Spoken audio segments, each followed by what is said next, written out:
Classé par l'OMS parmi les pays d'Afrique subsaharienne les plus affectés par le paludisme, le Burkina Faso a entrepris depuis 2023 un ensemble de réformes destinées à offrir les meilleurs soins à sa population.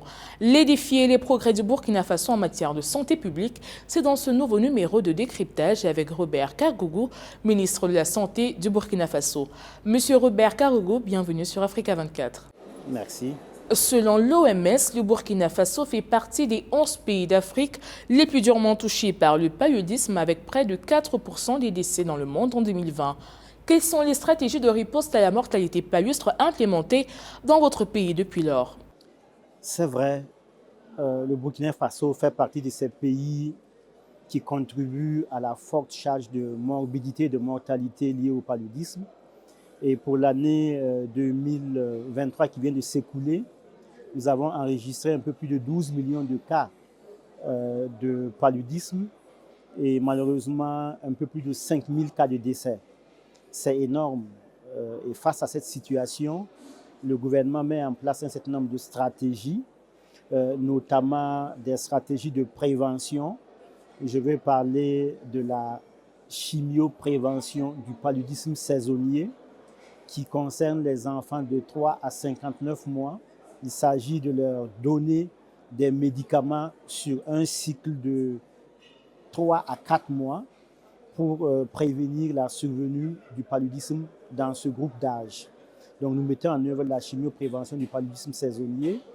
Et le défi, il s'agit essentiellement de faire en sorte que ce soit des campagnes de qualité, mais aussi qu'on puisse élargir la tranche d'âge pour aller jusqu'aux enfants de 9 ans, par exemple. L'autre stratégie qui est mise en œuvre, c'est évidemment la lutte antivectorielle.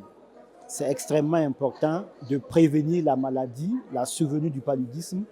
Et là, nous essayons de mettre en place la pulvérisation intradomiciliaire et la pulvérisation spatiale. Et nous faisons en sorte aussi que nous puissions détruire les gîtes larvaires à travers essentiellement des volontaires nationaux agents de santé à base communautaire. Et il y a eu 15 000 qui ont été recrutés courant l'année 2023 et qui sont à l'œuvre notamment sur les grandes villes de Ouagadougou et de Bobo-Dioulasso. Nous avons aussi la prise en charge des cas. Si malheureusement on a des enfants ou des femmes ou voilà, des gens qui tombent malades du paludisme, on met en œuvre en fait la prise en charge pour pouvoir les guérir du paludisme. Donc voici les grandes stratégies qui sont mises en œuvre. Et avec l'avènement du vaccin, le Burkina Faso vient d'introduire le vaccin contre le paludisme avec le RTSS. Et je suis très heureux de dire que le gouvernement, sur fonds propres, a dédié 5 milliards de francs CFA pour accompagner cette initiative des partenaires que sont Gavi, l'OMS, l'UNICEF qui accompagnent le pays.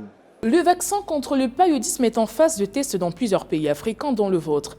Pourquoi pensez-vous qu'il est important de recourir à un vaccin dont l'efficacité prouvée n'est que de 30% pour l'instant? Alors, déjà, c'est extrêmement important à prendre parce que vous savez que le paludisme est dû à un parasite. Et pour pouvoir dompter le parasite, ce n'est pas évident. Pour développer un vaccin qui agisse contre un parasite, ce n'est pas évident. Donc déjà 30% d'efficacité, comme vous le dites, c'est déjà bon à prendre. Et ce n'est pas en réalité le seul moyen de lutte. Parce que nous avons assisté à l'avènement du RTSS, mais au-delà du vaccin, il faut continuer à utiliser aussi en fait les autres moyens de lutte. Donc il faut continuer à dormir sous moustiquaire imprégné à longue durée d'action. Il faut continuer à assainir en fait le cadre de vie.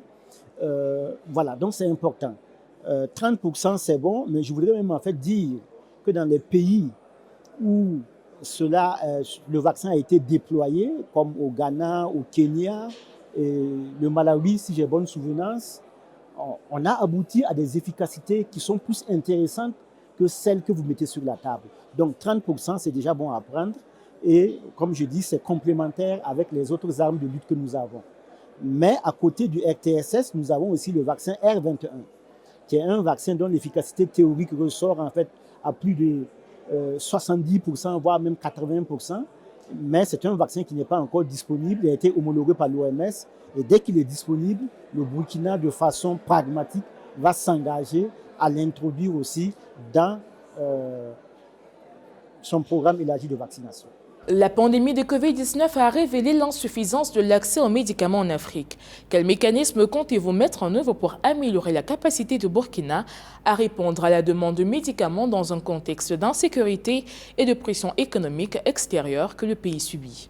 Vous savez bien qu'au Burkina, depuis l'avènement de la transition, notre leitmotiv, c'est la souveraineté. C'est le développement endogène. Et donc, cette vision est portée par le chef de l'État lui-même, son Excellence le capitaine Ibrahim Traoré, qui fait en sorte que nous puissions produire le maximum de ce dont on a besoin. Et donc, dans ce cadre, nous avons des initiatives de renforcement d'une usine de production de médicaments qui est déjà sur place, mais aussi de mise en place de nouvelles usines de production de médicaments. Donc, de ce côté, c'est une priorité majeure du gouvernement et nous travaillons à faire en sorte que le pays soit le plus indépendant possible en matière de production pharmaceutique. L'Afrique abrite seulement 1,3% des professionnels de santé, alors qu'elle porte à elle seule 25% de la charge mondiale de maladie. Comment est-ce que le gouvernement burkinabé se prépare à satisfaire les besoins d'une population qui va plus que doubler d'ici 2050? Alors déjà, je peux vous dire que le Burkina, j'allais dire, est un modèle en la matière, même si on a encore des défis. Au Burkina, actuellement, nous avons un médecin pour environ 9000 habitants. Donc, c'est bien meilleur que le ratio de l'OMS qui demande en fait d'avoir un médecin pour 10 000 habitants. Au Burkina, chaque année, nous recrutons au moins 200 à 300 médecins à la fonction publique, des médecins généralistes. Au Burkina, chaque année, nous ouvrons des concours professionnels pour des médecins et des pharmaciens spécialisés. C'est autour de 150 à 200. Au Burkina, chaque année, on a des infirmiers et des sages-femmes d'État qui sont recrutés. Donc, ça fait que, en termes de ressources humaines, je ne dis pas qu'on a comblé tous nos gaps, mais c'est vraiment, en tout cas, de gros progrès qui ont été faits dans ce domaine. Notre plus gros défi en matière de production des ressources humaines, c'est beaucoup plus la répartition du personnel, qui se concentre beaucoup plus entre les grandes villes de Ouagadougou et de Bobo-Dioulasso.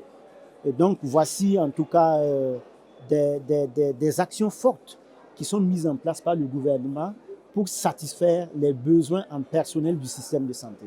Monsieur le ministre, quelle est la place que les nouvelles technologies comme l'intelligence artificielle et la télémédecine occupent dans la transformation du système de santé du Burkina Faso? Le gouvernement de transition accorde une place de choix à l'intelligence artificielle, aux aspects de dématérialisation.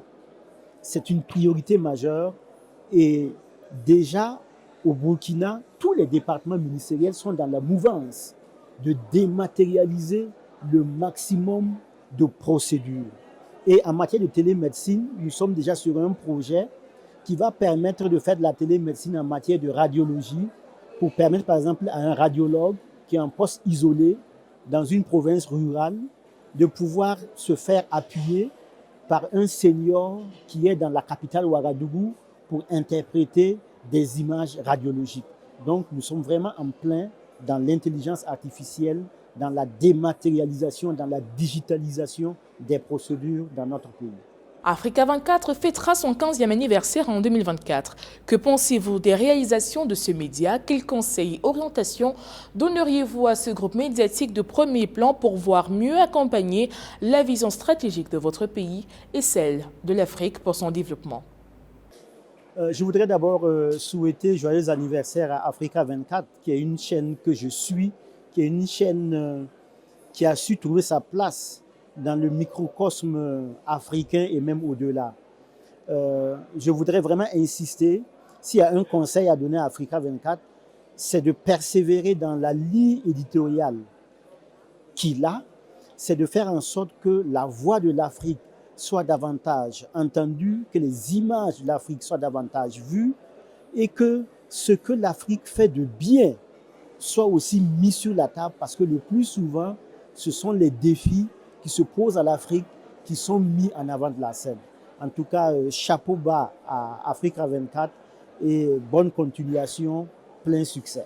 Monsieur Robert Kagougou, merci d'avoir répondu aux questions d'Africa 24. Madame, Monsieur, l'actualité se poursuit sur nos différentes plateformes Africa 24 et africa24tv.com.